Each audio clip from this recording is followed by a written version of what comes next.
വീഡിയോയുടെ പുതിയൊരു എപ്പിസോഡിലേക്ക് എല്ലാവർക്കും സ്വാഗതം. ടീച്ചിങ് ആപ്റ്റിറ്റ്യൂഡ് എന്ന യൂണിറ്റിലെ ക്വസ്റ്റ്യൻസ് ആണ് ഇന്നത്തെ വീഡിയോയിൽ ഉൾപ്പെടുത്തിയിരിക്കുന്നത്.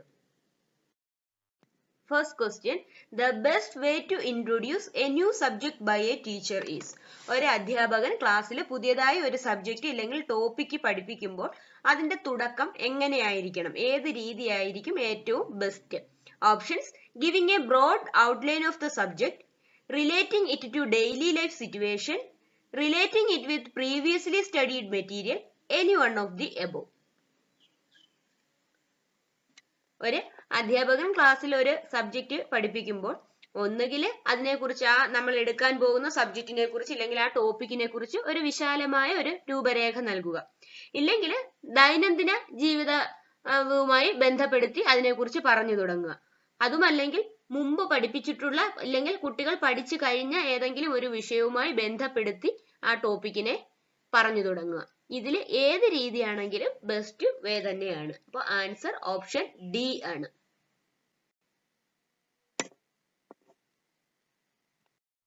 Next, the teaching is not thought as a process of.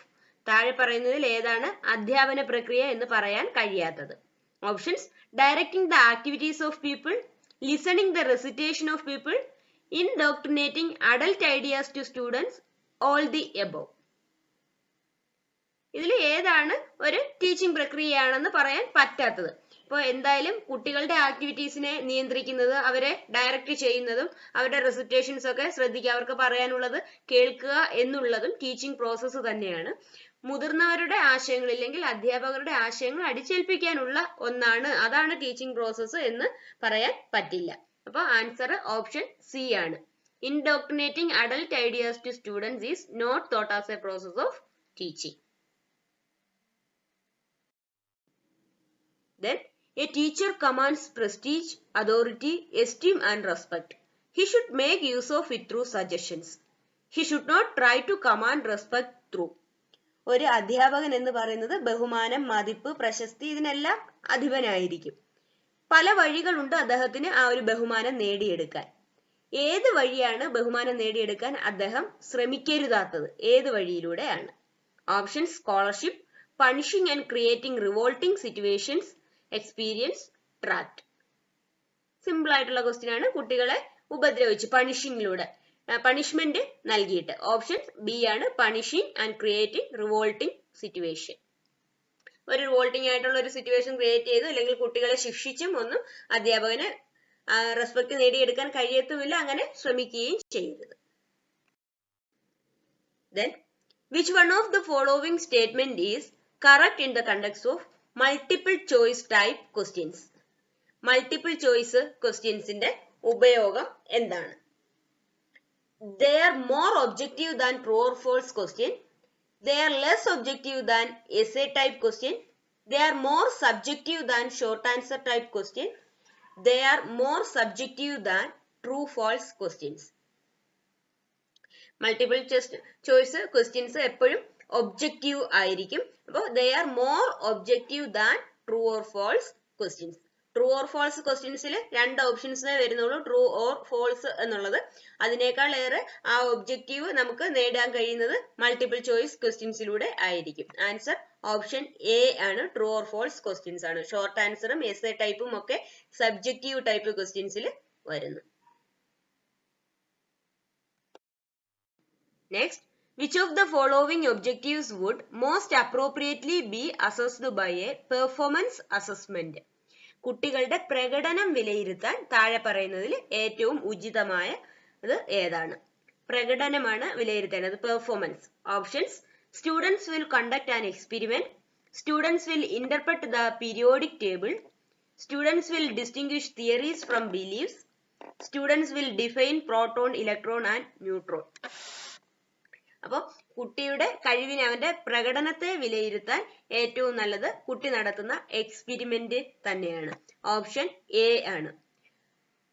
പഠിച്ച ഒരു കാര്യം, ഇലക്ട്രോൺ, പ്രോട്ടോൺ ഒക്കെ പഠിച്ചു കഴിഞ്ഞിട്ട് അതിനെ ഡിഫൈൻ ചെയ്യുന്നതോ അല്ലെങ്കിൽ തിയറീസിനെ ബിലീഫിനെ ഡിസ്റ്റിംഗ്വിഷ് ചെയ്യുന്നതോ അല്ലെങ്കിൽ ആ പീരിയോഡിക് ടേബിളിനെ അനലൈസ് ചെയ്യുന്നതോ ഒന്നും തന്നെ അവന്റെ പ്രകടനത്തിൽ നിന്ന് വരുന്നില്ല, അത് അവന്റെ അണ്ടർസ്റ്റാൻഡിങ് ലെവലിൽ വരുന്നതേ ഉള്ളൂ. ആ പെർഫോമൻസ് എന്ന് പറയുമ്പോൾ അത് കുട്ടി തനിയെ ഒരു എക്സ്പെരിമെന്റ് കണ്ടക്ട് ചെയ്യുമ്പോൾ അവിടെയാണ് അവന്റെ പെർഫോമൻസ് അസസ് ചെയ്യപ്പെടുന്നത്. ആൻസർ ഓപ്ഷൻ എ ആണ്. Students will conduct an experiment. Then the trial and error method of instruction is best enhanced by.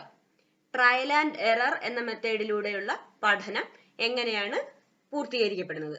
Role playing, programmed instruction, and audio visual lesson, independent study. Trial and error method എന്ന് പറയുമ്പോൾ ശ്രമത്തിലൂടെയും പരാജയത്തിലൂടെയും ഉള്ള പഠനം. അപ്പോൾ ഒരു role പ്ലേയിലൂടെ പഠിക്കുന്നത് അല്ലെങ്കിൽ programme ചെയ്ത് വെച്ചിരിക്കുന്ന ആ ഒരു നിർദ്ദേശത്തിലൂടെ പഠിക്കുന്നത്, ഓഡിയോ വിഷ്വൽ ലെസൺസിലൂടെ പഠിക്കുന്നത് ഒന്നും തന്നെ ട്രയൽ ആൻഡ് എറർ വരുന്നില്ല. കുട്ടിയുടെ ഇൻഡിപെൻഡന്റ് ആയിട്ടുള്ള സ്റ്റഡിയാണ് ട്രയൽ ആൻഡ് എറർ മെത്തേഡിൽ വരുന്നത്. ആൻസർ ഓപ്ഷൻ ഡി ആണ്, independent study. Next, which of the following statement does not suit a teacher? A teacher is. താഴെ പറയുന്നതിൽ ഒരു ടീച്ചർ എന്ന പദത്തിന് ചേരാത്തത് ഏത്? Options: really interested in students, able to direct and discipline students, reluctant to adapt himself to a new situation, enthusiastic about work.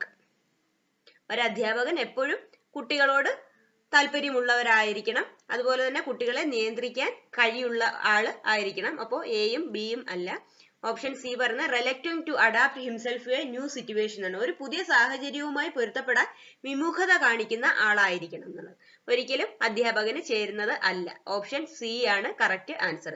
ഒരു താൻ ചെയ്യുന്ന വർക്കിനെ കുറിച്ച് ഉത്സാഹമുള്ളയാളായിരിക്കണം എന്നുള്ളത് ടീച്ചറിനെ സപ്പോർട്ട് ചെയ്യുന്നുണ്ട്. അപ്പം ടീച്ചർ എന്ന പദത്തിന് ചേരാത്തത് reluctant to adapt himself to a new situation ആണ്. Option C. Next, out of the following which is the correct statement? Options: teaching is a dependent process, teaching is an independent process, product of teaching must be learning, learning is dependent upon teaching.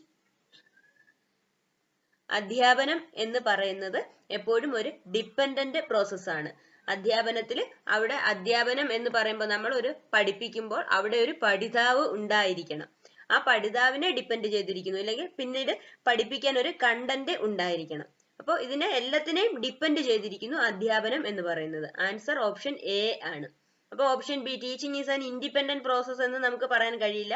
മൂന്നാമത്തെ പറയുന്ന product of teaching must be learning. അധ്യാപനം പഠിപ്പിക്കുക എന്ന് പറയുമ്പോൾ അവിടെ learning കഴിഞ്ഞിരിക്കണം, ആ പഠനം അവിടെ നടന്നിരിക്കണം എന്ന് നിർബന്ധമില്ല. പഠിപ്പിക്കുക എന്നുള്ളത് മാത്രമേ ടീച്ചിങ്ങിൽ വരുന്നുള്ളൂ. കുട്ടി അത് പഠിക്കുകയോ പഠിക്കാതിരിക്കുകയോ ചെയ്യാം. അപ്പോൾ ഓപ്ഷൻ സിയും തെറ്റാണ്. Product of teaching must be learning എന്ന് പറയുന്നത്. ഡി പറയുന്നത് learning is dependent upon teaching ആണ്. ലേണിംഗ് എന്നുള്ളത് നേടിയെടുക്കുക അല്ലെങ്കിൽ പഠിക്കുക എന്നുള്ളത് അധ്യാപനത്തിലൂടെ മാത്രമല്ല, കുട്ടി പല രീതിയിലും പഠിക്കുക എന്നുള്ള പ്രോസസ്സ് അവിടെ നടക്കുന്നുണ്ട്. അപ്പോൾ ഒരിക്കലും ലേണിംഗ് ടീച്ചിങ്ങിനെ ഡിപ്പെൻഡ് ചെയ്ത് ഇരിക്കുന്നില്ല. അപ്പൊ teaching is a dependent process എന്നുള്ളതാണ് correct statement. For better interaction with the students the teacher's objective should be. കുട്ടികളുമായി മികച്ച ആശയവിനിമയം നടത്തണമെങ്കിൽ അധ്യാപകന്റെ ലക്ഷ്യം എന്തായിരിക്കണം? Options: equitable distribution of response time, proximity, correct students performance, all of these.